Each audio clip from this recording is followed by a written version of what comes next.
नमस्कार, मेरा नाम है पंडित आदित्य कश्यप त्रिपाठी। मैं आपका मार्गदर्शक हूं और आप देख रहे हैं शोध भारत पर भविष्य फल सितारों से हल।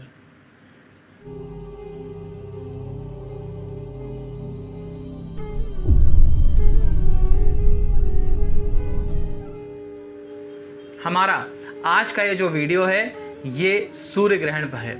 यह सूर्य ग्रहण 10 जून को लगने वाला है, लेकिन जैसे अभी ये चंद्र ग्रहण लगा था और मैंने आप सभी लोगों को बोला था कि इससे चिंतित होने की आवश्यकता आपको बिल्कुल नहीं है, क्योंकि ये ग्रहण हमारे भारतवर्ष में बहुत ही कम स्थानों पर दिखाई देने वाला है। जैसे अरुणाचल प्रदेश हो गया, जम्मू कश्मीर का कुछ हिस्सा हो गया, पीओके जो कि पाकिस्तान में है वहाँ पर, अक्साई चीन हो गया, इन सब जगहों पर जो भारत है या भारत के आसपास की इन जगहों पर ये दृश्य होगा। बाकी और जगहों पर ये सूर्य ग्रहण दिखाई नहीं देने वाला है। लेकिन फिर भी अगर कोई चीज़, कोई घटना घटित हो रही है तो उसका कुछ ना कुछ प्रभाव हमारे जीवन पर अवश्य होता है। यानी अगर किसी भी देश में युद्ध चल रहा है तो आर्थिक स्थितियां पूरे विश्व की खराब हो जाती हैं। तो इसी तरीके अगर कहीं पर भी सूर्य ग्रहण हो रहा है तो उसका असर हमारे ऊपर किसी न किसी प्रकार से पड़ता ही है। तो सबसे पहले हम जानते हैं इस सूर्य ग्रहण का समय क्या है और दिन कौन सा है। यह सूर्य ग्रहण 10 जून को पड़ने वाला है और इस सूर्य ग्रहण का जो प्रारंभ है वो होगा दोपहर 1:42 से और शाम को 6:41 तक। यानी दोपहर के 1:42 से 6:41 का इसका समय है। तो आप ऐसे मान कर के चलिए कि आपको इसे 1 बजे से लेकर के 7 बजे तक का समय पकड़ना है। और ये जो समय है इसमें आप ये कोशिश कीजिए कि भगवान का नाम लें, भगवान का नाम जपें, ओम नमः शिवाय का जाप करें, ओम नमो नारायण का जाप करें, गायत्री मंत्र का जाप कर सकते हैं। और गर्भवती महिलाओं को इस समय सावधान रहने की आवश्यकता है। देखिए, ये सूर्य ग्रहण इन स्थानों पर जहां पर नहीं दिख रहा है वहां पर उन्हें घबराने या डरने की आवश्यकता बिल्कुल भी नहीं है, लेकिन सावधानी बरतना बहुत आवश्यक है। तो जैसा कि सूर्य ग्रहण के दौरान आपको सबसे पहले अपने कक्ष में रहना है। यदि उस कक्ष में सूर्य की रोशनी आने का कोई मार्ग है, कोई रास्ता है, कोई खिड़की है या कोई और जगह है, तो उसको आप प्रयास कीजिए, बंद करवा दीजिए, ताकि सूर्य का प्रकाश वहां पर ना आए। उस समय आप अपने कक्ष में रहिए, शयन न करें। यदि आप अस्वस्थ हैं बहुत ज़्यादा, लेकिन बिना शयन करे आप नहीं रह सकते तो कोई बात नहीं, आप थोड़ी देर आराम कर सकते हैं।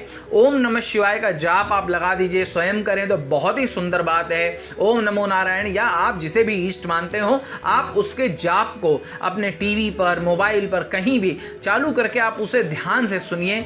तो इसका प्रभाव आपके बच्चे पर, आप पर सकारात्मक रूप में पड़ेगा। तो इससे क्या होगा, जो नकारात्मक ऊर्जा उस समय उत्पन्न हो रही है वो जो है उसका असर आपके ऊपर नहीं आएगा। तो इस बात का आप ख्याल रख सकते हैं।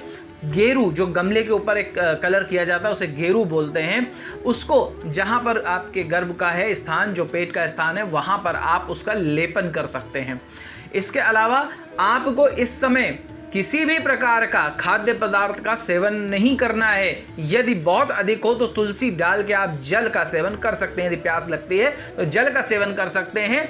यदि फिर भी आप बिना खाए नहीं रह सकते, आपके स्वास्थ्य की स्थिति बहुत ज़्यादा खराब है और आप बिना खाए नहीं रह सकते हैं, तो आप थोड़ा बहुत कुछ तुलसी डाल के और गंगा जल डाल करके आप उसका सेवन कर सकते हैं। यदि संभव हो इस समय तक अगर आप थोड़ा सा कोई भी चीज़ ग्रहण न करें तो ये बहुत अच्छा रहेगा। इस दिन शनि जयंती भी है। इस दिन कहते हैं कि ज्येष्ठ मास के अमावस्या में शनि देव का जन्म हुआ था। तो ऐसी एक योग बन रहा है कि शनि जयंती भी है और उस दिन सूर्य ग्रहण भी है। तो आप इस दिन शनिदेव को भी प्रसन्न कर सकते हैं। यदि आप शनिदेव का, आपकी 7.5 चल रही है, आपकी ढैया चल रही है, शनि की महादशा चल रही है, किसी भी प्रकार से आप शनिदेव के उससे परेशान हैं, तो आप इस दौरान शनिदेव का भी जाप कर सकते हैं, गणपति का जाप कर सकते हैं, हनुमान जी का पाठ कर सकते हैं। इस प्रकार से आप जो है पूजन कर सकते हैं। इससे शनिदेव भी प्रसन्न होंगे, क्योंकि ये समय जो होता है, ग्रहण काल का जो समय होता है, ये पूजा पाठ के लिए बहुत उत्तम होता है। इस समय जो भी आप पूजा करते हैं उसकी एक अलग ऊर्जा आपको प्राप्त होती है। ये जो ग्रहण है ये मेष लग्न में लगने वाला है, इसलिए मेष लग्न के लोगों को और मेष राशि के लोगों को थोड़ा सा सावधान रहना है। हो सकता है आपका धन व्यय हो जाए, हो सकता है कोई ऐसी संभावनाएं बन जाएं जिससे आपका नाम खराब हो, बदनामी ऐसी हो सकती है। तो इसलिए जो मेष राशि वाले हैं उनको थोड़ा सा संभल के रहना है। बाकी की जो राशि वालों को है उनको मैं बिल्कुल निश्चिंत कर देना चाहता हूं, उन्हें किसी भी प्रकार की चिंता करने की आवश्यकता नहीं है। बहुत सारी जगह बहुत सारे वीडियोस आर्टिकल्स मैं देख रहा हूं जिसमें अलग अलग राशियों पर इसका अलग अलग प्रभाव बताया जा रहा है, लेकिन चूंकि ये भारत में दृश्य नहीं है इसलिए इसको इतनी मान्यता ग्रहों पर नहीं दी जाएगी। इसका उदाहरण आप इस तरीके से ले सकते हैं, जैसे किसी बच्चे का जन्म जब अमेरिका में होता है या लंदन में हो रहा है, या आप भारत का उदाहरण ले लीजिए कि यदि भारत में मुंबई में हो रहा है, दूसरे बच्चे का जन्म कानपुर में हो रहा है, लखनऊ में हो रहा है, वाराणसी में हो रहा है, सबके समय के साथ स्थान इसीलिए लिया जाता है क्योंकि उस स्थान पर ग्रहों की स्थिति को देखा जाता है। तो जब वो ग्रह जो इनका यहाँ पर जो है ग्रहण हो रहा है वो जब यहाँ हो ही नहीं रहा है, इस जगह हो ही नहीं रहा, तो उसका राशियों पर असर मेरे अनुसार नहीं हो सकता। इसलिए आपको इसके लिए निश्चिंत रहने की आवश्यकता है।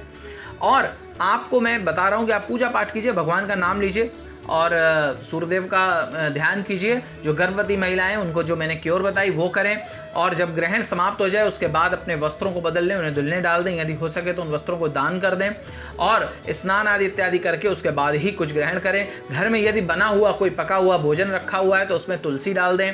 तुलसी को रखने से उसके अंदर कोई भी निगेटिव जो है असर नहीं आता है। दूध इत्यादि है उसमें भी आप तुलसी डाल सकते हैं, और बाद में चीज़ों में गंगा जल का छिड़काव करके, घर में गंगा जल का छिड़काव करके आप अपने दिनचर्या को प्रारंभ कर सकते हैं। तो इस वीडियो के माध्यम से मैंने सूर्य ग्रहण से संबंधित आपकी जो भी भ्रांतियां हैं, भ्रम हैं, उनको दूर करने का प्रयास किया है, आपके भय को दूर करने का प्रयास किया है। कमेंट बॉक्स में आकर के आप हमसे कोई भी प्रश्न पूछ सकते हैं। यदि आपके मन में कोई संदेह है सूर्य ग्रहण को लेकर के, यदि आप जानना चाहते हैं कि इस समय में क्या करें, आपकी राशि क्या है, क्या उस पर असर हो रहा है, तो यदि आप कमेंट बॉक्स में आकर के पूछना चाहते हैं तो बिल्कुल पूछ सकते हैं, हम आपको ज़रूर उत्तर देंगे।